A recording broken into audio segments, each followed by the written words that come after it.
আমি মাঝে মাঝে বক্তৃতা বলি, সিঙ্গাপুরে জুতা পালিশের জন্য মুচি নাই, ডিজিটাল মেশিন আছে। জুতা ঢুকাই দিবেন, পালিশ হয়ে বাইর হবে, ভিতরে ডলার দিয়ে দিবেন। বাঙালি যে যখন জুতা ঢুকাইছে আর পালিশ হয়ে বাইর হয়ে গেছে, বাঙালি দেখে টাকা নেওয়ার লোক নাই, কাল বিলম্ব না করে বাঙালি ফতোয়া আবিষ্কার করে দিছে, যেখানে মানুষ নাই ওখানে টাকা দেওয়া জায়েজ নাই। এখন বাঙালি শুধু জুতা ঢুকায়, পালিশ হয়ে বাইর হয়, পায়ে দিয়ে হেঁটে যায়, একটি টাকাও দেয় না।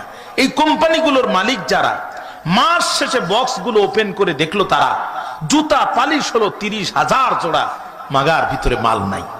এ কাম করলো কারা? এটা ধরার জন্য তারা নিয়োগ করলো সিসি ক্যামেরা। এই সিসি ক্যামেরায় পড়লো ধরা বীর বাঙালি যারা এই মহান কাম করেছে তারা। এখন ওরা পড়ে গেল বড় বেকায়দায়। এত বাঙালি একসাথে যদি দেশে ফেরত পাঠায়, তাহলে আমার দেশের কলকারখানাও তো চলবার নয়।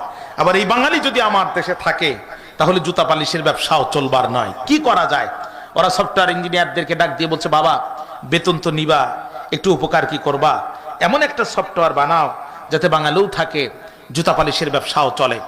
সফটওয়্যার ইঞ্জিনিয়ার ছিল যারা, অক্লান্ত পরিশ্রম করে নতুন সফটওয়্যার তৈরি করলো তারা।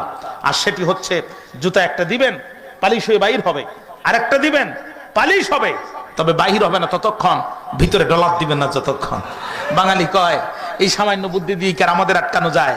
বাঙালি এক মেশিনে জুতা একটা দেয়, পালিশ হয়ে যখন বাইর হয় দ্বিতীয় জুতা ওই মেশিনে দেয় না, ও সামনের মেশিনে যে আরেকটা মেশিন পায় ওখানে আরেকটা দেয়, এখান থেকে একটা ওখান থেকে একটা, এই দুই মেশিন থেকে দুই জুতো পরে বাঙালি বীরের মতো হেঁটে যায়।